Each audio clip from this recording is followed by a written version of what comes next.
everybody, and welcome to the Movie Reel, your movie, TV, and entertainment podcast. I am your host, Nick.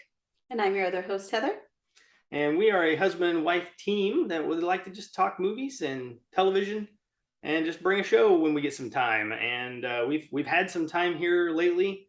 And as you can see from the thumbnail or whatever you guys clicked on, we're going to talk about The Day Shift today, which is, I think it's just called Day Shift, actually, when I think about it.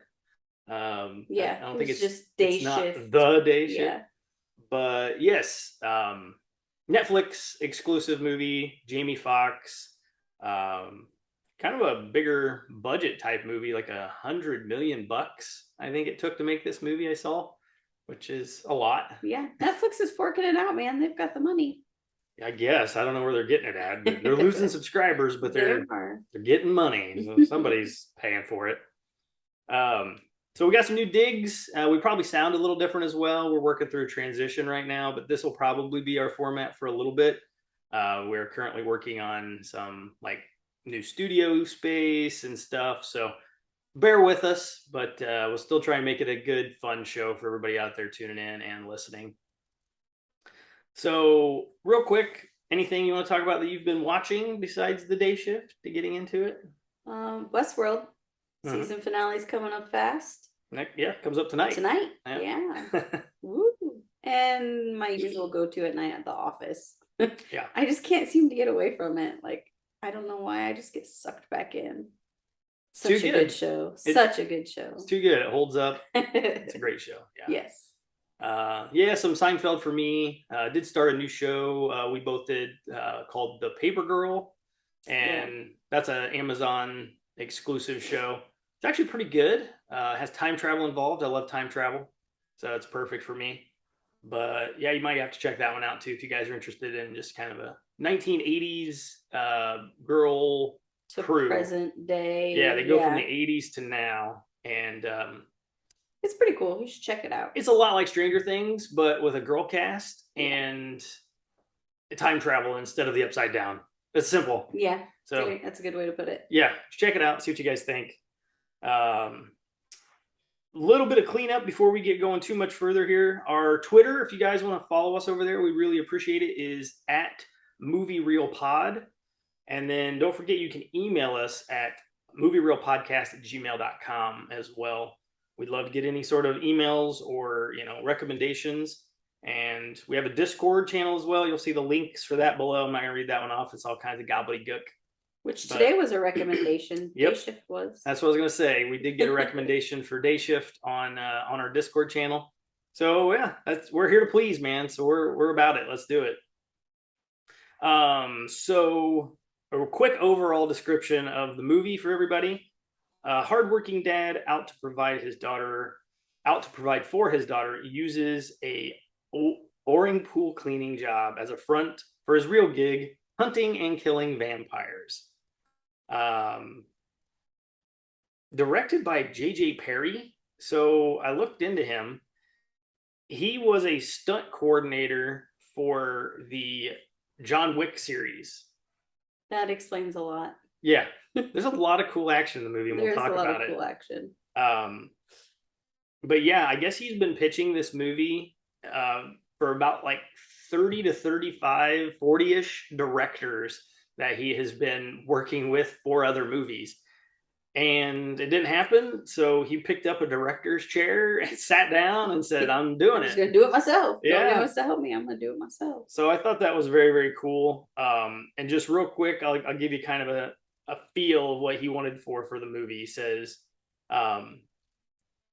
he wanted the Netflix vampire film to harken back to the action comedies of the 80s and 90s. What do you think? Did he do it? Decently. I think he did. I think it had a Dusk Till Dawn sort of vibe. Yeah, I'll agree with that. Dusk Till Dawn was kind of humorous as well. This movie does have funny parts. I think he did good. I think he did. He did. It's hard to beat. I'm gonna bring out a big one here, but Blade. Like Blade is hard to come against. Like that's my favorite vampire movie. Yeah. Like I love vampire stories, vampire lore. Like, Constantine, we mentioned, I think, in our first episode. Yep. That's introducing ourselves. This one's a vampire fan, so. Yep. So this was he did good. He made it funny. There was a lot of comedy in it. It didn't take itself too seriously, which I appreciated. They joke around a little bit about your Twilight stint that you had when you were younger. They did, yes. Yeah. Don't come at me for my Twilight phase. Right. I think he did really good. The action you can see feels John Wick like, especially in one scene of the movie, which we won't tear down every piece of the movie, but we just kind of want to talk about our thoughts on it and some of our favorites and least favorite parts of it. But yeah, there's a scene that happens in a house that's called a hive, and there is just stupid craziness. Yeah, stupid amounts of stuff happening in that. I don't know how many they kill in that. Probably 40. Probably at least. There was a ton of vampires. Coming. So do we want to start off with our favorite parts, or we want to go with our worst parts first? Well, you always want bad news first, and then bad news first. Okay, yeah. Go bad news first. Well, okay. I think the movie needed more of the Nazarian brothers, which was they were part of the Hive House scene. Like, they're these two bros. They were bros. They're bros. They really are brothers. One dude spit his gum into the other dude's mouth. Okay, let's just garlic gum. Garlic and flavored gum. The tools that they had to combat the vampires were just hilarious and so clever. Like, garlic gum. He's like, I spit it in their face and it eats a hole in it. And I'm like, that is so good. And he literally does that. He spits his gum in the face and it eats right through the vampire's face. Yeah. They just added another layer of comedy to the movie and action that I really enjoyed. So I would have liked to have seen more. I think they would have done good, like at the end, big battle at the end. I kept waiting for them to get brought back in, but they didn't. No. Yeah, you could tell maybe they were going to. Maybe they cut it out or something. Yeah, but, I don't know. What were they? Were they like Russian or something? I'm trying to figure out what background they were, because they all had an accent. I think they were Italian. Maybe. It was hard. I mean, it wasn't like great acting from them. Which it was meant to be like that, I think. Yeah, I think it's that 80s, 90s trope thing. I really do. Like, he went like, you know what? Let's just have fun with the movie. That's what it's about. A movie is supposed to be fun to watch.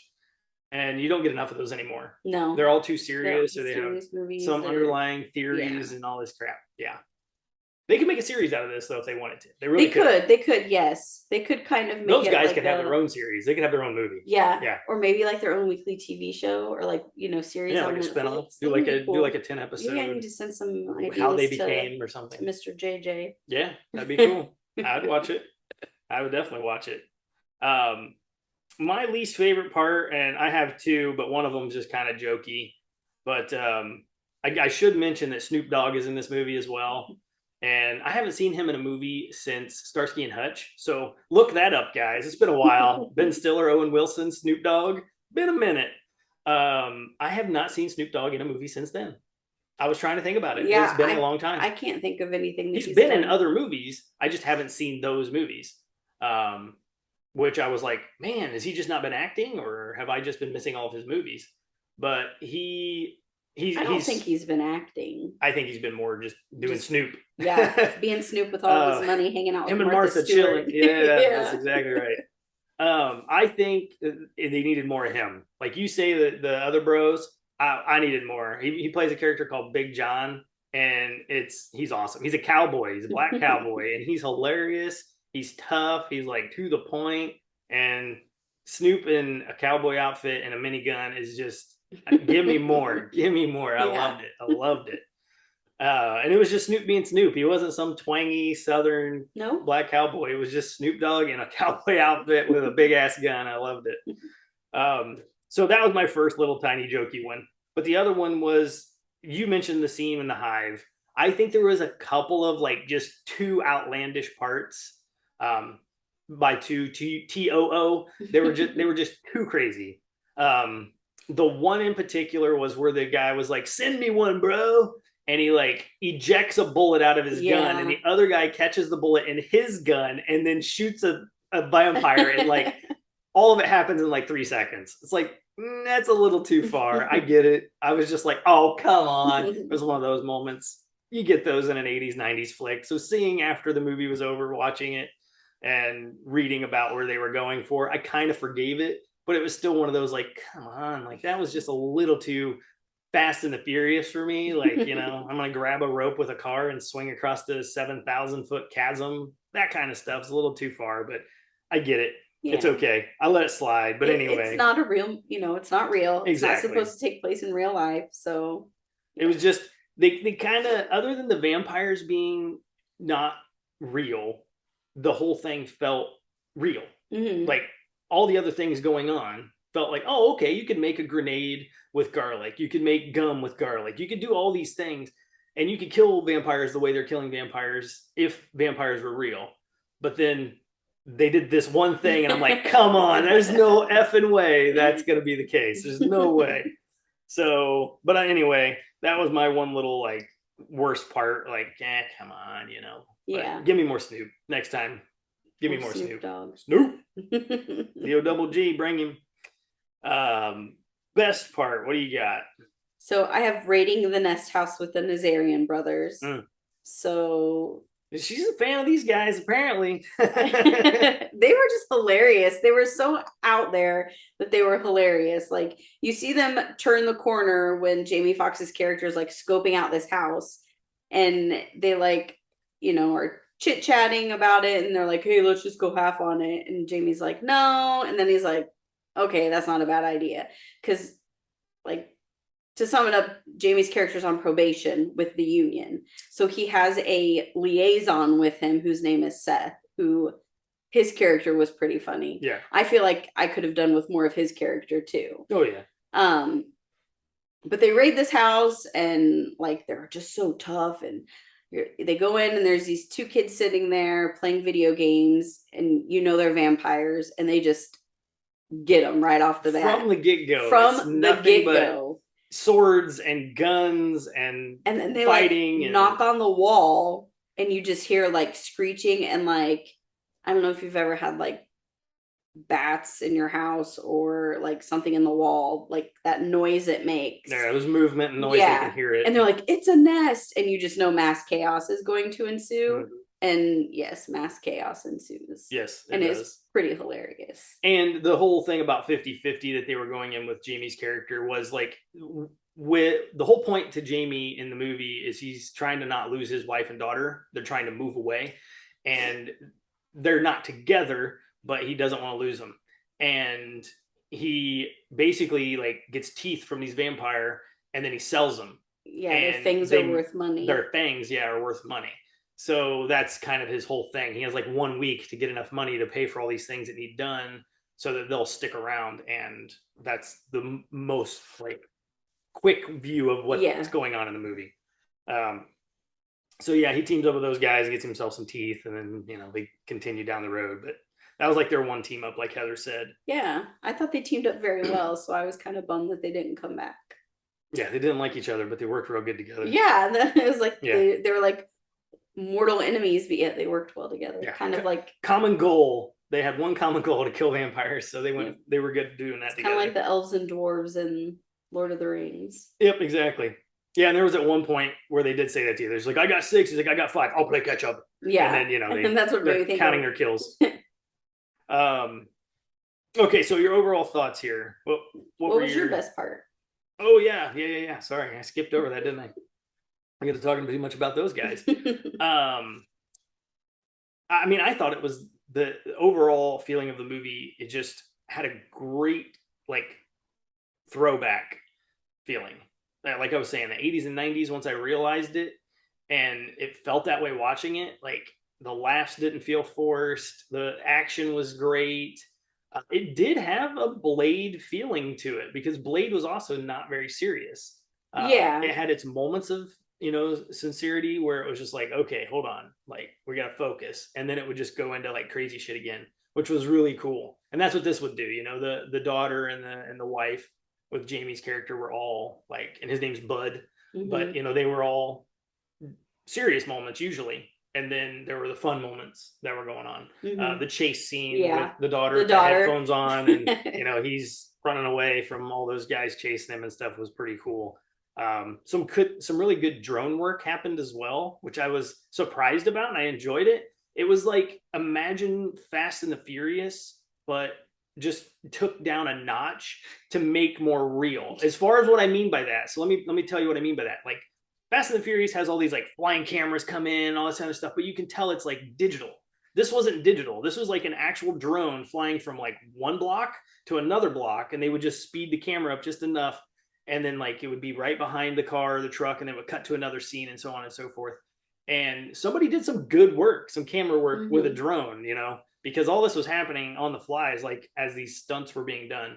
And I was impressed with those as well. You know what it kind of reminded me of? Crank. I felt like Crank. A little bit, yeah. But it also brought back the feeling of like the helicopter that followed O.J. Simpson's SUV. Sorta. Like kind of the same. I mean, maybe that's like way out there. Yeah. This was only like 2 stories up and following them back and forth. But it was just the way it was like following them, and because I knew it was in LA and like the way it was going, I was like, oh. Yeah, I mean, that was just on a highway driving down the road. This was like going through a town in the middle of LA. The water tunnel. Well, the water tunnel was like Terminator. Yeah, that's what I thought of with that too. But yeah, I thought it just had like a bunch of like cool little moments that were just great throwbacks. And you just don't get to see them in movies anymore because everything is like super ultra special effects. And I mean, granted, the special effects were good in this, especially for a Netflix movie, and they had a budget for it. But I always like to see a mixture of both. But I do tend to like more practical effects because you just believe it. Real, yeah. It puts you in, even in a movie where you're killing vampires, it puts you more in this like understanding of, oh shit, like this could really happen. This is good. I'm enjoying it. Makes you more invested in the story. Like if you know everything's CG with computer, you're just like, some dude made this on this computer. Exactly.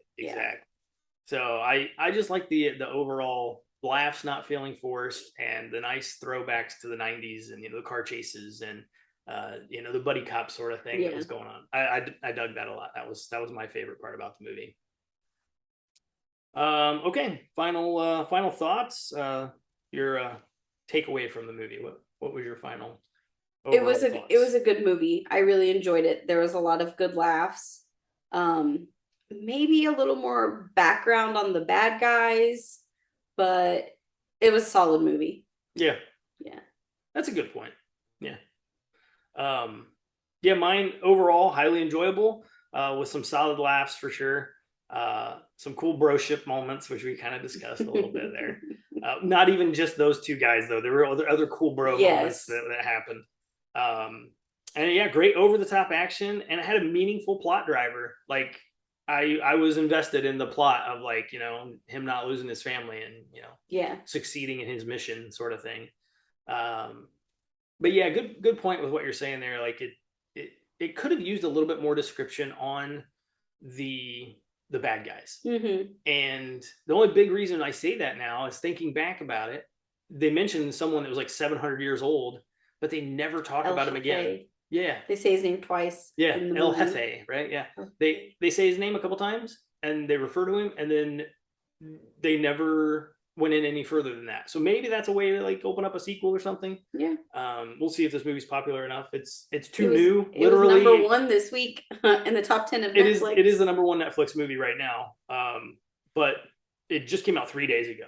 So it's a little hard to tell whether or not it's really hitting home, because a lot of people would just click a movie and be like, oh, it's number 1, and then they just don't watch it, or maybe they don't like it too at the same time. I was looking around, and like it's an 85% positive feedback so far, and I think like IMDb gave it like a 6.5 or something. I think that's low. I feel like IMDb is always low. I think they're hard on movies. They are hard on movies. Like this is supposed to kind of be like, now reading that, you've read that article, like a campy 80s, 90s movie. Like, this fit that bill pretty well. Like, I think it deserves more than a 6 out of 10. And I say, Netflix, you need to do a better job about your images, your poster that you put up, because nothing about this poster would tell you this is going to be a vampire movie. Oh, yes. What? If you look at the way they spell day shift, the 1 letter is a fang. That's it? Yeah. Okay, so that's it. And on a TV where a poster, and I thought that was really cool. I mean, that is I mean, cool. I the didn't notice thumbnail, it. okay, the thumbnail that is on Netflix gave me like Miami Vice vibes just There you because go. of the shirt That's that he was exactly what I wearing. thought. But then if you read the lettering, the day shift, I think it's the F maybe that comes down and it's a fang. Okay. I guess I didn't pay attention to that. It's like so subtle, but I actually thought that was kind of cool. Like, no, it's cool. What you're saying is cool. And I'm looking it up right now because I got to see, curious on what you're talking about. But I just feel like their stuff could be a better job for sure. I agree. Netflix could do a better job on their thumbnails sometimes. Yeah, like the H and the F. The H and the F make the fangs. But they don't look like fangs. They're just pointed letters at the bottom. So I'm gonna divert back to what I said. There's not enough on that says anything about vampire killer. Yeah. What's the tagline under shift? It just says some jobs really go for the throat. Vampire. But that's just. But it's the campy 80s, 90s vibe. Like, no, I understand. I'm just saying, like, if you see that, you don't think he's a vampire hunter at all until you zoom in on the one girl in the middle who's got her fangs like out, and she's super tiny. Yeah, she's pretty. So then, the one dude with the neck brace on is just so he doesn't get bit. Yeah, you think the whole time you see it, his neck is broken. He's hurt or something. But it is very Miami Vice vibes. It is. But anyway, that's just me when it comes to Netflix on their posters. I think the movie was great. Like I said, super enjoyed it. I think it would be at least an 8 for me. Like, yeah, I would give it a solid 8. Yeah, it was really fun. Great recommendations from Discord, so we appreciate that. Yeah, it was a fun watch. Yeah, even our kids sat here and watched it and enjoyed it as well.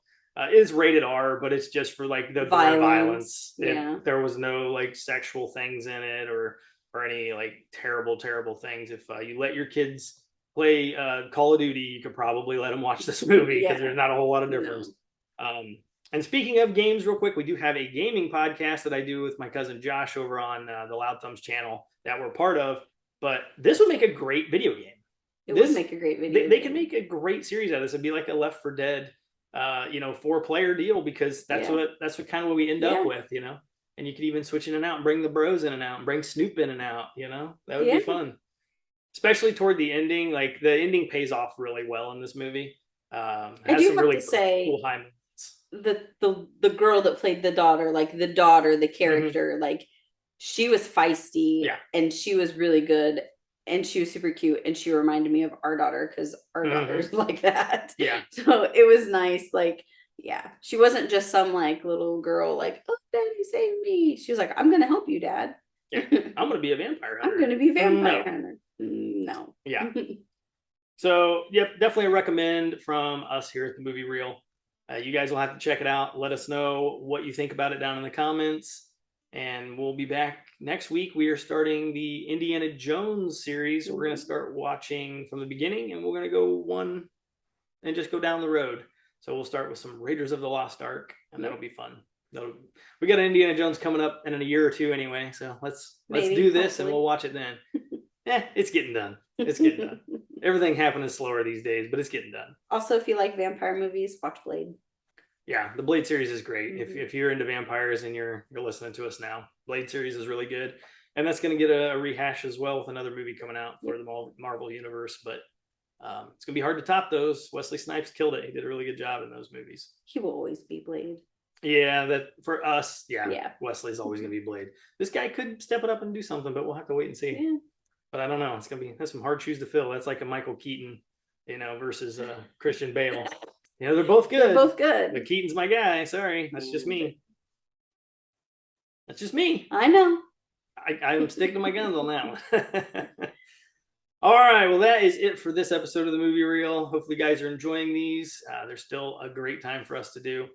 And we will be back in the next week. Well, yeah, we're gonna try and go weekly. We missed a week, so we do apologize, guys. But we'll be back next week with some Indiana Jones.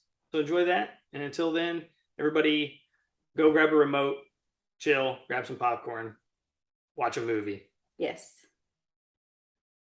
This show is a part of the Loud Thumbs Network. Find everything at loudthumbs.com.